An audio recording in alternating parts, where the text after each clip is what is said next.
자, PCR 검사와의 차이 나와 있습니다. 이게 뭐냐면 PCR 검사하다가 의무 해제가 됐었죠. 지금 여러분들이 이제 코로나가 아직까지 남아있다라는 걸 인지를 하셔야 돼요. 이제 오히려 12월 달에 더 이제 증가할 것 같다는 얘기를 하고 있습니다. 그래서 이제 지금 어느 정도 3만 명 이하로 떨어지고 막 이럴 때를 안심하다가 5만 명 이하로 다시 늘어날 것 같다라고 그러고 또 하나 더 하자면 내년 1월이 되게 되면 신종이 또 나온다고 합니다. 그렇기 때문에 이제 백신에 대한 접종 의무에 대해서 이전까지는 강조를 하다가 물론 안 맞으신 분도 있습니다만 어느 정도는 이제 맞는 게 좀 더 좋을 것 같다라는 게 제 생각이고요. 허나 지금은 이제 위드 코로나에 비슷하게 가고 있기 때문에 외부에서 마스크를 벗고 있죠. 저는 왜 벗냐라고 한다면 저는 이제 밀폐된 공간에 저 혼자 있습니다. 이제 저는 촬영위에서 이제 촬영자 따로 있는 게 아니고 혼자 이제 룸에 들어와서 하는 거기 때문에 이렇거든요. 그래서 이제 자가검사 키트죠. 이 자가검사 키트의 문제는 이제 바이러스 양이 적으면은 검출이 안 된다라고 합니다. 그래서 실제로 이제 두 줄이 뜨는 거에 굉장히 희미하게 나오더라고요. PCR을 봤는데 주말이면 못 받잖아요라고 하는데 병원들이 운영을 하는 경우가 있고요. 보건소 같은 경우는요, 여러분 이제 실제로 이제 휴무이긴 합니다. 공휴일하고 토요일이나. 근데 1시까지나 주변 이제 가장 이제 대표되는 보건소들을 운영을 하니까 오전에 가서 이제 여러분들이 PCR 검사 가능합니다. 비용 역시 내지 않고 문자 통보하는 거 옛날하고 방식 동일하거든요. 그래서 3에서 6시간인데 보통 그 다음날 문자로 통보해 주는 게 원칙이다라고 보시면 됩니다. 그래서 작은 양도 검출이 된다라는 거죠. 네, 자가검사 키트는 바로 그 줄이 뜨기 때문에 바로 할 수 있습니다만 보통 여기서 이제 발견이 됐다라고 한다면 바로 이동해서 이쪽에서 검사를 하는 게 맞습니다. 그래서 취약시설 방역조치의 구체계 완화 지금 나와 있죠. 예전에는 이제 요양시설 같은 경우 방문했었을 때 굉장히 이제 조심했었죠. 왜냐면은 코로나 가장 이제 퍼지기 좋은 데가 바로 이 취약시설이었기 때문에 그렇고요. 그래서 지금 접종이 높기 때문에 어느 정도 바뀌고 입국 후 1일 이내 PCR 검사 의무도 이제 해제가 됐습니다. 바뀐 상태라서 이 외국 우리나라뿐만 아니라 전체 외국이나 이런 데서 전부 다 바뀐 추세이기 때문에 비슷한 흐름이다라고 보시면 될 것 같아요. 자, 영국 총리 후보 입하전 이전에 나왔었는 어떤 게 하는데 지금 이 영국 후보였던 영국 총리였죠. 트러스가 해임을 하고 이쪽 순행이 이제 총리를 이어받았습니다. 그래서 그 전에 이제 제가 이제 워낙 이제 단기간에 나왔기 때문에 이 사진이 재활용이 됐네요. 사실 5일 만에 지금 아웃됐으니까. 철학, 정치, 경제 전공에서 이렇게 됐는데 강경 브렉시트, 소위 말하는 극보수주의 우파 쪽이었습니다. 그러다가 낙수 효과를 노리고 어떤 부자 감세 정책을 펴다가 결국 시행을 못했어요. 시행을 못하고 영국이 이제 다운되게 되면서 책임질 수 없다라고 하면서 나온 상태고 이쪽이 이제 바뀌었죠. 리시 스넥 이제 받게 됐는데 이 사람 같은 경우는 부자 순위 222 굉장히 부자입니다. 그리고 부인 쪽도 이제 처가도 굉장히 잘 살고 이 사람도 굉장히 집안에서 그러니까 우리가 알고 있는 일반적인 인도인이라기보다는 영국에서도 굉장히 그런 어떤 초엘리트주의를 밟고 올라온 사람이다라고 보시면 될 것 같아요. 그래서 물가 억제나 재정 건전성 중심으로 이제 이동하겠다라고 한 보수주의보다는 약간 이제 중도의 입장에 가까웠긴 한데 어떤 신화였죠. 가장 나이가 어리다라는 것도 특징이었고요. 인도인 장관, 비영국인 장관이었죠. 비백인 장관이 있었다라는 것도 이슈가 됐습니다만 이 사람이 비백인이다라고 하기는 우선 인도에서도 이 사람은 신화가 아닌 게 카스트 제도의 가장 위에 브라만 출신이에요. 그러다 보니까 이제 인도에서도 제일 높은 지위에 있었던 사람인 거고 영국에서도 지금 보면 알겠지만 굉장히 높은 위치에 있습니다. 예, 그래서 지금 이 사람이 되게 되면서 영국의 향방은 어떻게 될 건데 실제 영국에 지금 있는 산적한 여러 가지 문제들이 아직까지 많이 남아있고 해결을 못했었죠. 그래서 영국 파운드 추이 보면 2002년 그저 보시면 엄청나게 떨어져 있습니다. 파운드하고 굉장히 떨어진 상태고 주요 통화가치 하락폭에 대해서 한국도 지금 위험합니다만 영국 파운드가 훨씬 더 심각한 상황이었죠. 그러다 보니까 결국 사임을 하게 됐습니다.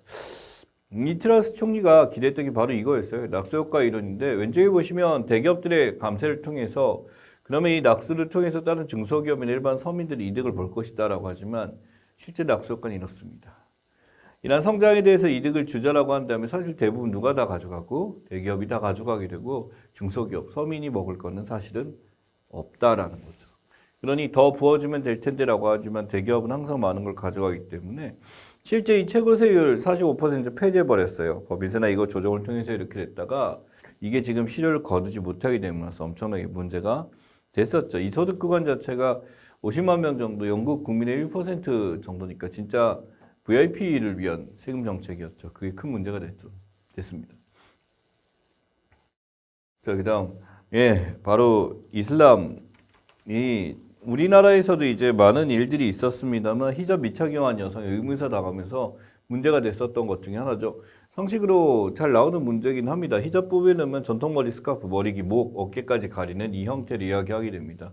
차도르는 그야말로 얼굴만 나오는 빼꼼 나오고 있고 몸이나 이런 것들 이렇게 빼내는 건데 이란에서 이렇게 많이 하고 있고요.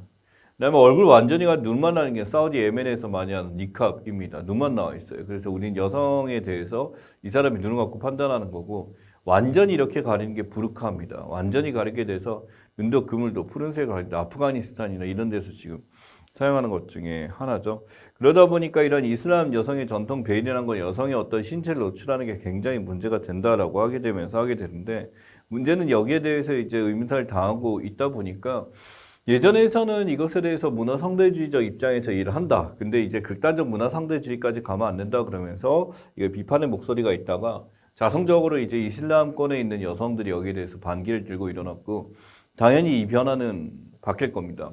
그러니까 주변 사람들의 어떤 그거보다도요 자체적인 여기에 대한 문제에 대한 진단을 통해서 변화는요 이건 반드시 변화를 수반할 수 있을 거라 얘기하고 이슬람 여성들이 자신들의 얼굴을 보여주고 이렇게 자신들이 남성과 차이가 없는 일반적인 평범한 노멀한 옷을 자연스럽게 입을 수 있는 문화가 되면 참 좋겠습니다. 네 가지 구분에 대해서 좀 기억을 하시고요. 부르카나 차도르도 들어봤을 겁니다. 히잡이 제일 유명하긴 하죠. 니캅이란 것도 이제 보시면 기억하시면 좋겠습니다. 자, 이란 권력 지도에 대해서 했는데 아직도 신정 정치가 지속되고 있다라고도 하죠. 이 신정 정치, 신정 정치라고도 부릅니다. 여러분 뭐 옛날에 세계사 시간 수업을 들으셨으면 기억을 하실 분도 있을 거예요. 그 술탄 칼리프 체제라고 하죠. 그래서 칼리프라고 하는 종교적 지도와 술탄이라는 정치적 지도자가 따로 있게 됩니다. 그래서 이 칼리프 체제가 진행되는 것이 바로 이런 신정정치의 상징으로서 제사장, 종교적 지도자가 정치까지 같이 가지고 가게 되는 것을 이야기하게 되죠. 그래서 여기서 이제 아직까지도 이게 있는 거 보시게 되면은 아이틀라 알리 하메네이 지금 나와 있네요. 그래서 지금 이제 이쪽에 성직자들이 아직도 이제 이 정치를 장악하고 있는 이런 것들 중에 하나가 이쪽이고 이란은 보다시피 굉장히 엄격한 이런 신정정치 체제에서 남아있기 때문에 이 실질적으로 알리 하메네이가 아직까지 통치하고 있는 현실에 대해서 지금 굉장히 여기에 대해서 비판자들이 많이 나타나고 있는 상황입니다. 예, 지금 보시면 이분이었죠. 갑자기 의문사를 이렇게 쓰지 않았다라는 이유로 히잡을 쓰지 않았다 이렇게 갑자기 사라지게 됨으로써 하지만 이 시인하는 여성조차도 결국에는 쓰고 할 수밖에 없는 게 이슬람의 특징이기도 하지요. 그러나 이러한 것들에 대해서 이것이 저항이다, 어떤 종교적 차원의 저항이다 이렇게 얘기할 수도 있겠지만 이게 저항 맞습니다. 이런 시민불복종은 반드시 이루어져야 되고 종교적 의미에 대해서 아직까지 있다라는 것에 대해서 결국 이게 우리가 인간이 가지고 있는 자유나 평등 이런 차원에 있어서 이런 종교가 이것이 넘어설 수 없다는 게 제 생각입니다. 네. 자, 브라질 대선 결과인데 룰라, 언제적 룰라인가요? 이게 다시 살아났습니다. 이게 이쪽에 볼소나루 현 대통령이 되기 위해서 그쪽 이제 남미의 트럼프라고 불렀었죠. 이 사람 되면서 이제 룰라를 이제 더 씌우게 됩니다. 어떤 부정부패를 저질렀고 나쁜 사람이었고 이렇게 됐는데 전부 무혐의가 처리되면서 브라질에 다시 룰라가 들어오게 됐죠. 무엇보다도 브라질 자체는 이 볼소나루의 업적 자체가 또 문제가 되기도 했었습니다. 그러니 어쩌면 중남미 좌파를 가장 상징적으로 보여준 룰라가 다시 브라질을 장악하게 된다면 이제 중남미도 변화하게 되는 거죠. 다시 또 예전의 모습처럼 이러한 남미 쪽도 핑크차이즈라고 하죠. 이쪽 좌파들의 어떤 그 지도자들, 이제 진보 지도자들이 장악하게 되는 상황이 오게 됩니다. 지금 이제 핑크타이드라고 불러요. 볼리비아도 넘어갔고요. 페루, 온두라스, 니카라과, 칠레까지 이렇게 됐고 모리치는 예전에 다뤘었던 적이 있네요. 콜롬비아 같은 경우 결선투표에다가 룰라까지 이렇게 되면 지금 보다시피 이적이 좌파 집권이 되거나 집권 가능성이 큰 국가가 되고 이것을 핑크타이드라는 말로 부르게 됩니다. 핑크타이드는 이제 그 밀레니엄 시였죠. 1999년 이후에 2000년 초기에 그때 좌파들이 집권하게 되고 IMF 때 그런 우파들의 집권에 대해서 제대로 된 경제적 정책을 못 보여주다 보니까 거기에 저항한 이제 선거 투표가 있었죠. 그러다 보니까 이렇게 됐다가 지금 다시 이게 나타날 가능성이 보이고 있습니다. 자, OECD 주요국 60인생 상대적 빈곤 나와 있습니다. 고령인구 900만 천 돌파 나왔는데 실제로 이제 절반 이상이 일할 자리를 원하고 있죠. 근데 우리나라 같은 경우 이런 고령자들의 일자리가 매우 부족한 현상이기 때문에 상대적 빈곤 자체가 굉장히 높아지고 있습니다. 상대적 빈곤이란 건 중위소득이에요. 우리 사람을 소득을 순서대로 이렇게 나열하게 되면 정 가운데 위치한 중위소득이라고 하고요.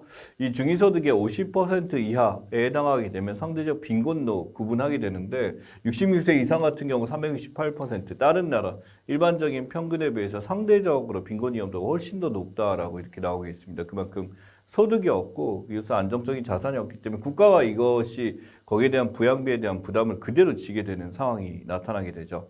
상대적 빈곤과 절대적 빈곤이 또 있습니다. 절대적 빈곤이란 건 최저 생계비 이하를 뜻해요. 최저 생계비는 이제 매년 마지막에 이제 국가가 발표를 통해서 정하게 됩니다만 우리나라는 국민기초생활보장제도나 기타 등등을 거의 다 중위소득의 퍼센테이지로 대부분 다 사용하고 있고요. 최근에는 이제 절대적 빈곤은 상대적 빈곤에 더 관심을 두고 있습니다. 그 이유는 뭐냐면 잘 사는 나라라서 그렇습니다. 이 최저생계비 이하는 못 사는 나라일수록 여기에가 비중을 많이 둬요. 더 많기 때문에. 근데 우리나라는 소득 분위기가 생각보다 높은 나라고 GDP가 높은 나라이기 때문에 절대적 빈곤층에 비해서 상대적 빈곤층이 훨씬 더 많습니다. 그래서 상대적 빈곤 중심으로 정책이 이루어지게 되는 거죠. 그래서 미국의 빈곤율 보시게 되면은 보다시피 상대적 빈곤이 압도적으로 높습니다. 근데 빈곤율 자체가 굉장히 높아진 게 보이죠? 여기 보시면 이 상대적 빈곤율 자체가 10%를 상회하는 걸 보입니다. 이 사람들이 중위소득의 50% 기준입니다. 미국 같은 경우에 50%가 아니었다가 40%였다가 50%로 올렸죠. 상대 빈곤이 높아지게 되고 절대적 빈곤율은 이제 정한 최저 생계비 미만에 해당하는 빈민층이라고 보시면 됩니다. 연도별 65세 인구에 대해서 지금 보자면 말도 안 되게 높아지고 있죠. 24년 78만, 86만까지 예측하고 있습니다. 소위 말하는 우리의 그 65세 이상의 노년층 인구를 이야기하죠. 이런 노년층 인구에 대해서 이렇게 높아지게 되고 30년이 되게 되면 거의 100만 가까이 도달하게 돼서 이제는 이제 이 노령자를 위한 좌석 자체가 지금보다 훨씬 더 많아질 수밖에 없는 그런 상황이 나올 수도 있습니다. 그래서 노인 대책에 대해서는 수도 없이 나오고 있죠. 고령사회, 고령사회, 초고령사회 나와 있는데 이게 퍼센트에 대한 이야기 기억하셔야 됩니다. 7% 전체 인구의 비중이 65세 이상이 7% 차지하면 고령사회고요. 14% 이상 되게 되면 고령사회, 그 다음에 20%는 초고령사회 되고 우리나라 2025년에 도달할 것 같다라고 보고 있고 이미 일본은 도달했습니다. 그렇기 때문에 어떤 자국 내에서 20%라는 얘기가 뭐냐면요. 일본 인구가 1억 넘습니다. 그럼 2천만 명이 넘은 거예요, 지금. 장수국가라고는 하지만 지금 우리나라를 이렇게 되게 되면 당연히 부양에 대한 부담은 커질 수밖에 없고 대책은 당연히 필요하겠죠. 자, 김근식 출소 하루 전 재구속 나와 있죠. 그래서 이전에 이제 신고 들어온 것과 기타 등등에서 공소시효가 끝나지 않은 상황에 대해서 재구속했습니다. 워낙 큰 문제가 있었어요. 의정부 지역에 이제 이관된다고 하니까 의정부 시민들의 카페에서 나왔던 이야기입니다. 의정부시에서도 액션을 취하겠다라고 했죠. 아예 그냥 도시 봉쇄를 통해서 김근식을 못 들어오게 막겠다라고 이야기를 했었습니다. 그래서 이게 들어오게 되면 의정부에 들어오게 되면 이게 의정부 자체 갱생시설에 들어오게 되는데 법적으로 이제 정했지만 대표적인 이제 님비 같은 현상을 하나 보여주는 것 중에 하나죠. 허나 김근식이나 존재 자체가 가지고 있는 의미가 너무나도 나쁜 놈이죠. 아동 성범죄자이기 때문에 여기에 대해서 지금 정부 입장은 부랴부랴 재기소를 통해서 이제 잡아놓은 상태입니다. 강화시키려고 합니다. 전자감독 시스템이죠. 이제 전자장치에서 대상자 하는 거 지금도 팔찌를 지금 하고요. 안전기가 서비스입니다. 긴급 상황 발생 시 여기서 시민 안전 여부 모니터 통해서 이제 이걸 도와주겠다라고 하는 게 지금 우리의 방식 중에 하나죠. 그래서 안전한 기사와 연락을 해서 지금 국가에서 이걸 보호해서 보내주는 방식 중에 하나입니다.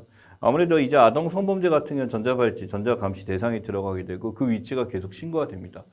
여러분들이 이제 성범죄 경력 동의서라고 해서 저 같은 경우도 이제 강의를 하고 있기 때문에 이걸 매년 등록을 해요. 무슨 뜻이냐면 성범죄 있다 그게 아니라 제 성범죄 관련해서는 제 자료를 일반 사람이 검색해도 검색할 수 있게 나오는 겁니다. 그래서 모든 교사들이 이걸 동의서를 내고 있거든요. 예, 그래서 저 같은 경우도 제 기록을 찾아볼 수가 있다라는 거죠. 아, 이 사람이 이게 있다 없다, 이게 이런 기록이 있다라는 것을 있고 실제 있는 사람들은요 주변에 이 사람이 어떤 범죄를 저질렀고 어떻게 생겼는지 사진까지 나와주고 그 동선을 나오게 합니다. 이 전자환경 시스템인데 이걸 잘 모르시더라고요. 이게 엄청 무서운 거예요. 주변 사람들이 나 어디 간지 다 아는 거예요. 쉽게 얘기해서. 김광정 이게 미성년자 성범죄 처벌 근거가 13세 공소시효 폐지 때 언제든 김근식 처벌 가능한데 이걸 활용한 거죠. 13세 미만이기 때문에 실제로 이제 7년 이하 공소시효 완성이 된다라고 했었는데 범행 당시 지금 했지만 비규정 적용해갖고 지금 한 겁니다. 만 19세는 7년이 지나야 되기 때문에 2006년 당시에 만 13세였어요. 그럼 19세가 된 날이라고 했으니까 6년 후가 되니까 2012년이고 7년 지나야 돼. 딱 아직까지 연도 걸렸기 때문에 여기에 지금 집어넣어서 잡게 된 겁니다. 김근식 입장에서는 공소시효 주장하면서 이걸 얘기하겠지만 잡힌 건 잡힌 거죠.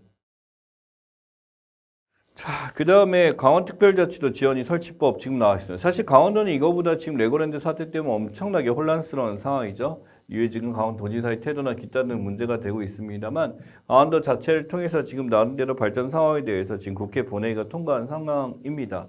그래서 이 지역에 강원특별자치도를 만들기 위해서 우선 필요한 게 뭐냐면 강원특별자치도이기 때문에 이 안에 있는 강원은행부터 만들어야 돼요. 금융에 대해서 있게 되고 특별자치도 하게 되면 이쪽에서 하게 된 어떤 청사진들 제시하고 있습니다. 근데 지방은행인데 특별자치은행 이 길을 가지고 있어야 돼요. 그래서 지금 추진되는 거 여기에요. 충청은행과 강원은행이거든요. 근데 지금 추진 예정 충청은행은 지금 인가서 제출했고 가고 있습니다만 실제 이제 강원도 같은 경우 아직까지 미진한 입장이죠. 근데 이거 보시면 나옵니다. 순이익이 지금 이렇다라는 거예요. 순이익이 생각보다 크지 않기 때문에 여기서 만드는 게 문제가 되고 있다라고 나와 있고 전부은행 같은 경우 그래서 최근에 굉장히 전방위적으로 홍보를 많이 하죠. 대출에 대해서 굉장히 이자를 적게 받고 주겠다라고 하면서 하는데 실제로는 쉽지 않을 겁니다. 이게 레고랜드 사태인데요.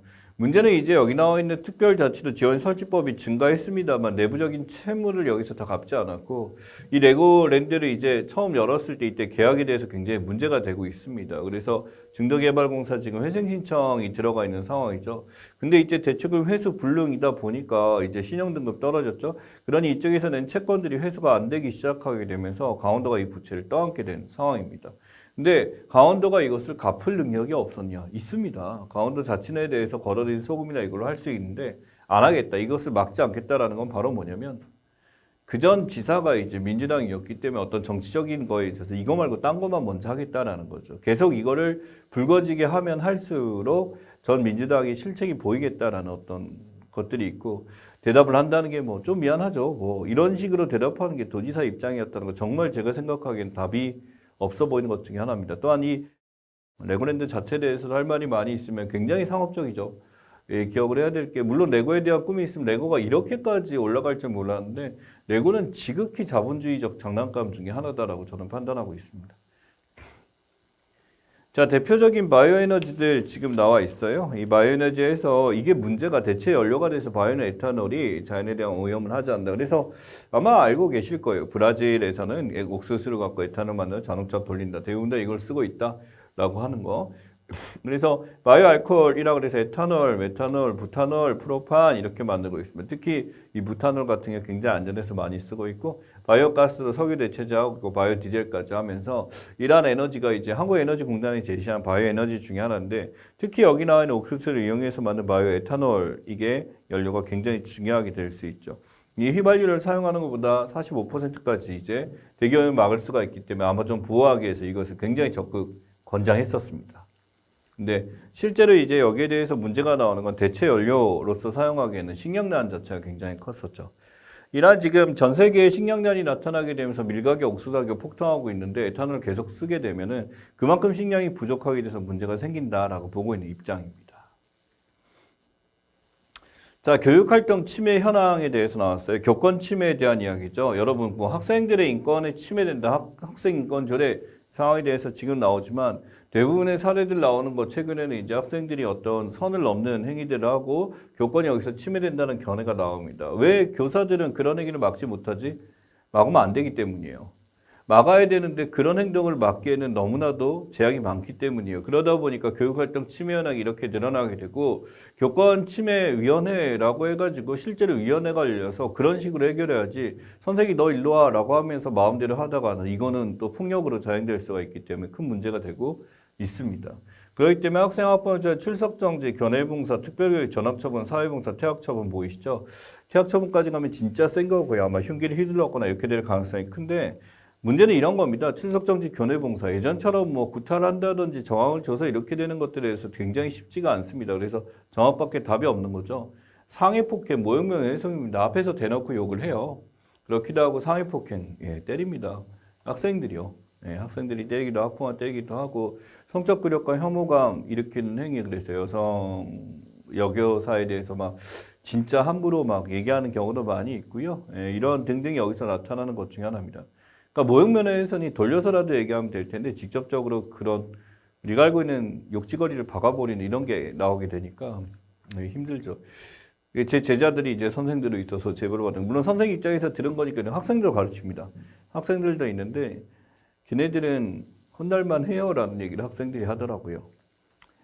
자, 교권 침해 발생지 사례에 대해서 있습니다만 교권 침해 발생이 학생이 있다라고 한다면 교육적 지도로 막아버리면 좋긴 합니다만 교권보호위원회 열리는 경우도 있어요. 그럼 여기서 이제 특성상 징계 일어나고 선생님이 치료받습니다. 학생의 경우 같은 경우는 가중처벌돼 갖고 이제 학부모 할 경우 이렇게 되고요. 피해 경우 다른 교원한테 할 경우는 일시보호 이렇게 되면서 이제 따지게 됩니다. 교원지휘법이죠. 지금 여기 나와 있는 대로 이 교원지휘법에 대해서 교육활동 보호는 특별법. 이전처럼 어떤 우리가 학생들을 제어할 수 있는 수단 자체가 없어지다 보니까 고발 의무화 이렇게 법률지원단, 특별의과사회든 치유 같은 거 하고 있습니다. 그래서 실제로 이런 것들에 대해서 정신적 치료까지 같이 받으면서 병행하는 친구가 있어요. 그것도 남교사입니다. 제 제자인데. 근데 그 친구가 이제 멘탈적으로 조금 뭐 강한 편은 아니더라고 학교. 근데 학교에서 당했던 부당적 행위에 대해서 견디지 못하고 이렇게 됐었죠. 자, 악성의 설치 나와 있어요. 보이스피싱에 대해서 지금 나왔는데 악성의 설치, 사회관계망에 대해서 자 무슨 팀장, 김명 팀장이겠죠. 근데 사원증 보여주고 이렇게 되고 있습니다. 그래서 성함연락처 이렇게 앱을 깔게 되면 이렇고 보다시피 보면은 이 지금 사원증을 찍어갖고 이렇게 보여줘. 어떤 뱅크 다닌다 그래놓고 팀장이라 그래놓고 자신을 증명하는 거죠. 그럼 여기다 전화를 해봐야지 이 팀장이 이렇게 있는지라는 거 확인해 봐야 될 것 같고 은행봉사 채권팀 누구다라고 하게 되면서 하시면 안 됩니다. 그래서 완납증명서 해가지고 뭐 이런까지 보여주다 보니까 실제 안 당할 수가 없다라는 거죠. 예전하고 달리 카톡으로 이런 식으로 진행돼서 물어보게 되면 힘들어진다라는 겁니다. 그래서 이 앱을 설치하게 될 경우는 당연히 어떻게 되냐면 실제로 이 앱 자체가 이 여러분의 정보를 다 가져가면서 여러분이 갖고 있는 모든 것들을 다 가져가게 되는 거죠. 그러다 보니 계좌정보 통합관리 서비스라고 해서 국가에서 이제 만들어주게 되는 거 바로 어카운트 인포에 대한 이야기입니다. 모든 이제 은행들이 공유를 하게 되는 거예요. 금융정보 자체가 그래서 내가 지금 어디서 새 나가는지 문제가 있는지 없는지 한꺼번에 볼 수 있는 거고 어떻게 보면 지금 이제 인터넷 뱅킹들을 많이 사용하고 있는데 이쪽도 비슷한 개념이다라고 보시면 됩니다. 저도 이제 인터넷 뱅킹 사용하게 되면서 진짜 많이 은행에 대해서 우리가 의존하는 게 많이 줄어들게 됐었고 지문으로 하잖아요. 제 손가락 자르기 전까지 절대 안 되겠죠. 자, 그래서 이게 금융소비자 입장에서 은행입니다. 은행 입장에서 어떤 노출자 정보에 대해서 지금 들어가면 노출자 사고 예방 시스템 바로 이거예요. 금감원에서 지금 이런 것들에 대해서 조사를 하고 있고요. 다이렉트로 이제 사고 예방 시스템에 들어가서 하게 되면 노출자 등록정보 조회기관 들어가서 모든 거래들을 막을 수가 있는 시스템에 들어갑니다. 나름대로 잘 돼 있습니다, 여러분. 그러니까 보이스피싱에 대해서 이제는 어느 순간 어떤 제도적 측면에 이런 거는 굉장히 잘 만들어져 있고요. 안 속을 수 있어야 됩니다. 그러니까 이거에 대해서 보통 가족분들에게 잘 모르시는 분들, 어르신들이 있으면 여러분이 잘 챙겨드리는 게 매우 중요해요. 자, 여기 보시면은 실제 학령인거 엄청나게 줄고 있습니다. 초등학교 인력 같은 경우 찍 죽고 있는 게 2,952, 2,664 지금 나와 있죠. 거의 290만 명씩 줄고 있다고 그러고 아래쪽 보시면은 고등학교 1학년인도 줍니다만 핵심은 유치원입니다. 614, 554 지금 올라온 아이들이 거의 없다라는 거죠. 이렇게 되고 무엇보다 코로나 상황 되면서 우리가 다문화를 통해서 외국인들 유입되면서 이제 아이가 조금씩 늘었던 경우도 있었습니다. 근데 문제는 이게 지금 형편없이 떨어지고 유지가 안 되고 있죠. 처음하고 비교해서 엄청나게 떨어진 상황 지금 보입니다. 그래서 전체 인력으로 다 떨어진 거 보고 5,880. 보다시피 그러다니까 선생님들, 교사 임용이라는 게 숫자가 줄어들 수밖에 없는 상황이 나타난 거예요. 그러니까 초등교원 선발 인원 자체가 2021년도에 비해서 쭉 떨어졌죠. 서울 같은 게 압도적 떨어졌고 전남, 경남 할 거 없이 다 떨어져 있습니다. 실제 이게 교원을 안 뽑고 싶은 게 아니라 뽑고 싶은데 수업을 듣는 학생들이 없기 때문에 어쩔 수 없는 상황인 거죠. 어린이집도 지금 예전에 그렇게 줄을 서가지고 가는 곳들이 지금 대부분 다 영아 모집 때문에 고민이 많다고 합니다. 왜냐면은 아이들이 없는 거예요. 이 어린이집이 문제가 있는 게 숫자가 없기 때문에 더 이상 모집할 수 없게 되는 상황 중에 하나입니다. 이 중등 임용도 이제 제가 가르치는 건 중등 임용 쪽인데 이쪽도 마찬가지로 많이 줄은 상황이거든요. 교사들 충원이라는 것도 중요하죠. 또한 이제 아이들도 중요합니다만 실제 이 교사들의 충원은 이런 방법이 가능할 겁니다. 1인당 많은 학생 수에 대해서 조정을 하면 될 텐데 문제는 이게 지방하고 서울하고 너무 또 온도차가 크다라는 거예요. 지방은 이제 원하지 않게 아이들이 적다 보니까 1인 학생수 매우 적은 학교들이 많이 있거든요. 아파트값 변동률 취입니다. 지금 계속적으로 0.02에서 지금 보다시피 0.05인데 지금 서울에서 엄청나게 떨어지고 있습니다. 금리가 높아지다 보니까 그리고 전세도 채워지지 않다 보니까 갭 투자도 힘들어졌고요. 지금 엄청나게 떨어졌죠. 서울 같은 경우 그래서 3억 원에서 5억 원 심지어 그런 계약금조차도 포기하는 경우가 발생하고 있습니다. 왜냐하면 그 계약금을 포기하는 게 매몰 비용이 되는 게 훨씬 더 낫다라고 판단한 거죠. 그 집 자체가 더 크게 떨어질 텐데 이게 지금요, 그 당시에 지금 하락세 평가에 대해서 이 하락이 계속 갈 건가라고 얘기했었던 사람들이에요. 지금 이전 사례도 있습니다만 전망 자체에 대해서 지금 본 사람들 얘기 도용하게 있습니다. 금리 인상 터져서 굉장히 안 좋아질 거다라고 얘기한 사람도 있고 일시적이기 때문에 바뀔 거다라고 얘기했었는데 관망이 최고다라고 얘기한 사람도 있고요. 전체적으로 공통적인 의견은 집값이 많이 떨어질 거다, 더 떨어질 거다라는 것에 대해서 이것이 시초고 아직 바닥 보이지 않았다고 보는 게 대부분입니다. 부동산 불패라는 말이 있었습니다. 지금은 바뀐 시대가 된 거죠. 자, 소비자 동향 조사 결과 나와 있습니다. 소비자 심리 지수죠. 전월 대비 1.2% 하락했다. 결국 이제 소비자들 입장에서는 지금 물가나 이런 심리 지수 면에 있어서 굉장히 떨어진 걸 보여주고 있습니다. 경제 상황에 대해서 소비자들이 판단하는 인식 자체가 이렇게 떨어졌다라는 것은 뭐냐면 그만큼 지금 경기가 좋지 않다라는 거고 당연히 이것도 부동산에 대해서 당연히 보이는 것 중에 하나죠. 여기 보시면 이제 102.6이라고 나와서 22월 5월에 있습니다만 떨어지긴 떨어지는데 아직까지 낙관적으로 보고 있습니다. 지금은 100 아래로 떨어진 상황이겠죠. 인도네시아 축구장 난동 사건입니다. 사실 뭐 인도네시아 중국 이게 축구장 참사에서 최소 132명인데 실제 우리나라에서 더 큰 사건이 있었기 때문에 아마 이슈가 더 되겠죠. 프로축구의 성분한 관정이 지금 나타나다 보니까 경찰 체류탄하고 경찰 진압 때문에 이쪽에서 더 난리가 났습니다. 최소 125명 사망이었는데 실제는 139명까지 132명이 하게 된 거죠. 지금 이거는 실제로 이제 이 인도네시아 사진을 찍어놓은 게 아니라 힐스버러 참사입니다. 당시에 이제 리버풀하고 경기에서 지금 사람들이 이렇게 몰리기 시작하면서 압사된 것 중에 하나죠. 힐스버러에서 널리다가 사람들이 관중들이 갑자기 몰리게 됩니다. 이게 이 당시에 뭐냐면 뭔가 이상한데 싶을 텐데 이때 좌석이 없었어요. 서서 이렇게 보고 이렇게 하다 보니까 뒤에서 5,000명 이상 사람이 이게 실제 이제 들어갈 수 있는 3,000명 남짓인데 들어가다 보니 이런 압사가 됐고 앞부분에 이렇게 찔려갖고 수많은 사람들이 목숨을 잃었던 사건 중에 하나입니다. 실제 이것 때문에 거의 100명 가까이 97명인가 이렇게 사망을 했었고요. 다친 사람은 부지기수였었죠. 근데 도대체 이태원은 어떻게 된 거예요, 도대체 진짜?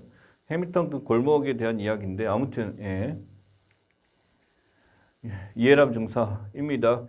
판결이 나와서 지금 나왔던 것 중에 하나죠. 성추행과 이제 징역 7년형이 확정이 됐습니다. 당연히 여기에 대해서 너무나도 이 형량이 낮다라는 것이 계속 이야기가 나오게 되면서 됐었던 거고 이러한 이해람 중사의 성추행 사건에 대해서 이제 목숨까지 잃게 됐었죠. 이후에도 이런 일들이 계속 제보가 들어오고 있습니다. 이건 미터하고 완전 성격이 다른 이유가 군부대라는 특수적 상황이라는 거죠. 대부분 다 여기에 대해서 은폐나 합의를 종용받거나 대부분 다 도움을 받지 못하는 경우가 있는데 최근에는 여기에 대해서 많이 바뀌고 있습니다. 라는 거.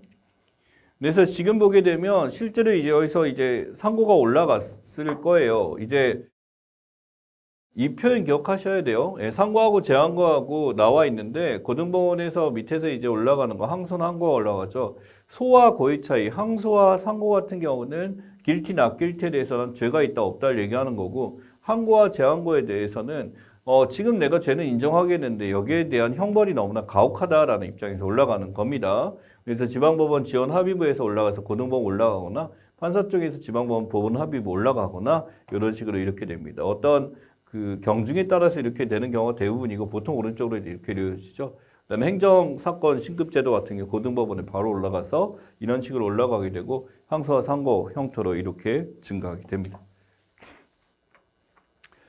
구글 애플 국내 결제 방식에 대해서 실제 요금 인상 되다 보니까 국내 이제 업체들은 현행 유지하겠다라고 했죠. 게임사들 입장에서. 이게 인액 결제가 이렇게 될 때 애플이 그래도 상대적으로 구글에 비해 저렴하게 가다가 가격 올리기로 했어요. 근데 이게 애플이 가격 올렸다고 제작사가 올려버리게 되면 애플 수수료 이제 소비자가 다 내게 되잖아요.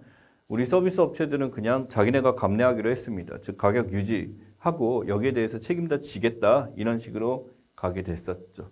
그래서 지금 보시면은 통신사업법, 공정거래법 위반 소지 충분히 있다라고 얘기하게 되는데 이러한 인액 결제에 대해서 애플 입장에서는 이제 달러화 강세죠. 지금 굉장히 비싸졌기 때문에 20에서 25% 올리겠다는데 체감하는 정도는 굉장히 클 수가 있습니다. 그러다 보니까 게임 서비스 이제 제공하는 업체 어떤 그 거기 지불하는 금액들이 있잖아요. 얘네들이 이걸 올려버리게 되면 반발이 심해서 오히려 매출이 더 떨어질 것 같다라기 때문에 이제 울며 겨자 먹기로 애플한테 수수료 떼주면서 이제 가격을 다운시킬 수밖에 없는 상황이 된 거죠. 망사용료입니다. SK 브랜드나 이렇게 있습니다만 망사용료에 대해서 지금 얘네들이 제대로 내지 않는 거에서 엄청나게 많은 얘기 나와 있죠. 사용 대비 이중부담 계속됐다라고 하게 되는데 인터넷 사업자에서 트래픽 증가하는 거 얘네들 때문이다. 특히 넷플릭스 같은 데 엄청나게 20% 이상을 가져오게 되는 거죠. 그러다 보면 콘텐츠 크리에이터 악영향 끼친다 이러면서 이런 얘기 하고 있지만 망용료 부담에 대해서 니네 때문에 트래픽 생기고 니네 때문에 일 생기게 되는데 당연히 여기서는 니네가 내야지. 투자에 대해서 어떤 점유하는 만큼 당연히 사용료를 내야 되는 것이 아니냐라는 얘기도 합니다만 사실은 이제 망 중립성이라는 게 있죠. 여기에 대해서 이걸 해친다라는 말이 있습니다. 망해 관리나 이런 것들이 인터넷 트래픽 절반 이상 가져간다면 내야죠. 그렇게 해서 네이버나 이런 데서는 국내 플랫폼 사업자들 해외에서 할 때는 다 내고 있는 것 중에 하나입니다. 근데 국내 기업도 손실 본다라고 하게 되면서 콘텐츠 창자 일반 국민에 부담 준다라고 하는 넷플릭스 손들어 준 데도 있는데 최근에 이런 넷플릭스가 예전만큼 그렇게 올라가지 않고 있죠. 전세 사기 사례입니다. 임대인 A씨 공인이나 공무원 500여 명 대상 1,000억 원가량 깡통에서 임대학 계약했습니다. 그래서 여기서 보자면은 공인중개사 통해서 이렇게 되고 자 임대인 B한테 줍니다. 매매계약 1,000억 원 수령해요. 임대차 계약해서 또 임차인을 모집을 합니다. 임차인 모집해서 500명 계약을 하게 되고 그다음에 매매 계약하게 되고 공인사 하게 되면 여기서 이제 들고 날아가게 되는 거죠. 주택 매도하고 사라져 버리는 것 중에 하나입니다. 그렇기 때문에 지금 보니까 임차라고 임대로 한다에 날아가 보니 이게 결국 사라지게 되는 현상 중에 하나고 이걸 공인중개사 떼고 하다 보니까 문제가 생겼던 것 중에 하나죠. 이러한 전세 사기의 소위 말하는 갭 투자에 대해서 악성 임대인이라고 하는데 이런 식으로 한 사람을 공개해야 되냐라는 것들에 대해서 나와 있는 겁니다. 당연히 해야죠. 이 갭 투자라는 것 때문에 나타나는 현상입니다만 갭 투자라는 건 실제 우리가 집을 구매할 때 10억 원짜리 집이면 실제로 1억 원만 있어도 이걸 소유할 수 있다라는 겁니다. 바로 뭐 전세를 주는 거죠. 전세 9억 원을 갖고 하게 되면은 1억 원이란 고소득자 공적법에서 9억 원 이상 주택에 대해서 1주택자 전세 대출 제한을 하겠다. 그래서 이 사람 전세 대출 제한을 하게 되면은 막을 수가 있다라고 본 거죠. 2019년 12, 16 9억 이상의 사적 보증 제한하겠다까지 있으면서 2주택자 같은 경우 대출 즉시 회수. 그래서 대출 같은 거 못하도록 2주택자 되면은 굉장히 강력한 정책했습니다만 실제로 이 정책들이 그대로 작동 제대로 하지 못했죠. 부동산을 잡지를 못했습니다.